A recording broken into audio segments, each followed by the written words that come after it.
Om Swastiastu, Assalamualaikum warahmatullahi wabarakatuh. Shalom, Namo Buddhaya, salam kebajikan, salam harmoni. Kami dari kelompok pertama ingin mempresentasikan hasil kerja kami. Saya Roni Skanamidamani, PIN 21110211025, dan teman saya Belia Mawandani Wama, PIN 211021010, dan materi yang akan kita bahas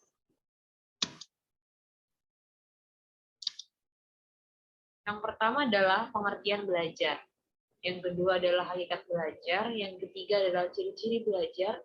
Yang keempat, pilar-pilar belajar menurut UNESCO. Pengertian belajar. Menurut para ahli, belajar menurut Mbah Harudin dan Eka merupakan proses manusia untuk mencapai berbagai macam kompetisi, keterampilan, dan sikap.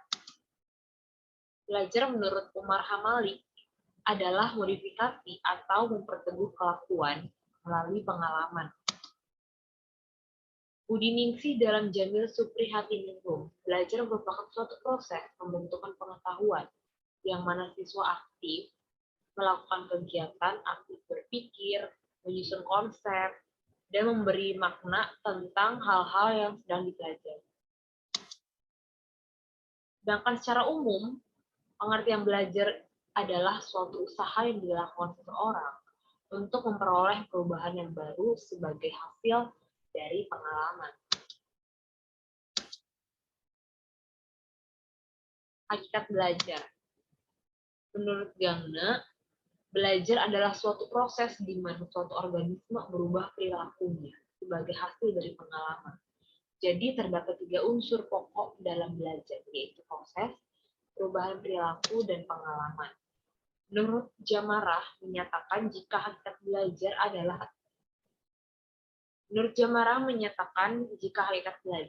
perubahan tingkah laku, maka dari itu ada beberapa perubahan tertentu yang dimasukkan ke dalam ciri-ciri belajar.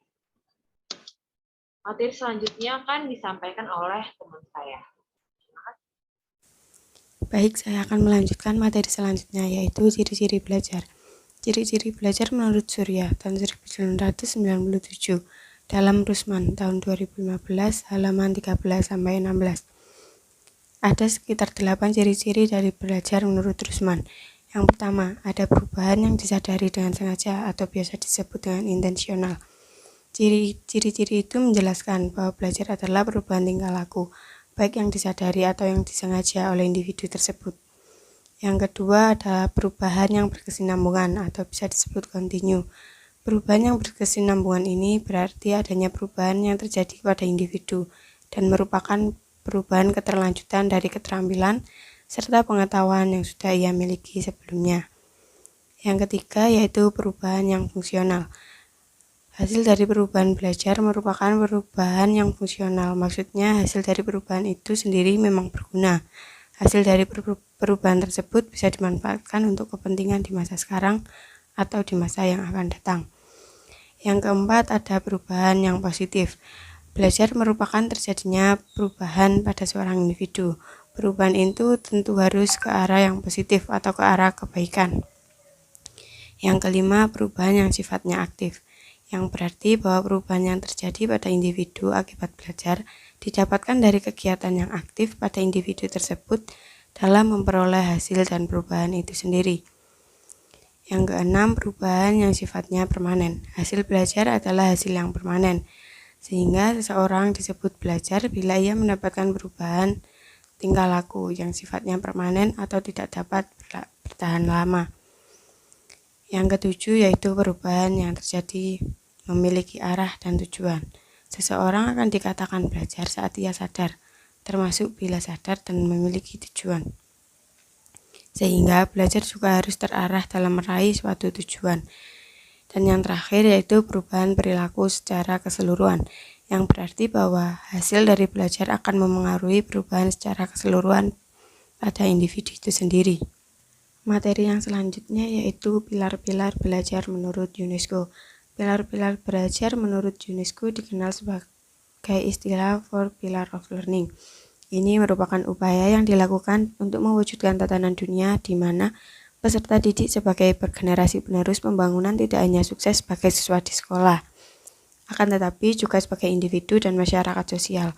Hal ini berarti siswa tidak hanya diajak belajar agar dapat memiliki prestasi akademik yang bagus, akan tetapi juga mampu belajar secara mandiri di luar sekolah dan berkontribusi dengan memanfaatkan pengetahuan yang dimilikinya untuk menjadi warga negara yang lebih produktif.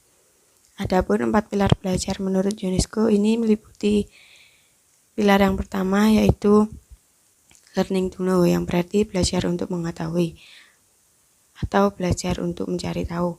Pilar ini berisi tingkatan yang paling dasar dalam mencari ilmu pengetahuan, yaitu untuk dapat mengetahui dan kemudian untuk memahami objek-objek real maupun ide-ide abstrak yang ada di sekitar mereka. Pilar yang kedua adalah learning to do, yang berarti belajar untuk melakukan sesuatu, yang berarti seseorang belajar untuk dapat menggunakan pengetahuan tersebut secara praktikal dalam kehidupannya sehari-hari.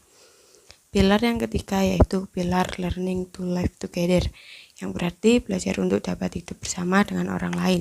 Dalam kaitannya dengan kecakapan abad ke-21, belajar satu ini berkaitan dengan keterampilan untuk dapat berkomunikasi serta berkolaborasi dengan orang lain, sehingga seseorang dapat mencapai target pribadi maupun target bersama, kelompok maupun yang sifatnya universal bagi kesejahteraan umat manusia. Pilar yang keempat adalah learning to be, yang secara harfiah dapat diartikan sebagai belajar untuk menjadi. Kata menjadi yang seolah-olah menggantung di akhir kalimat ini seyogianya mengacu pada hakikat pendidikan sebagai upaya memanusiakan manusia. Sekian presentasi dari kami. Mohon maaf apabila ada salah kata. Saya akhiri.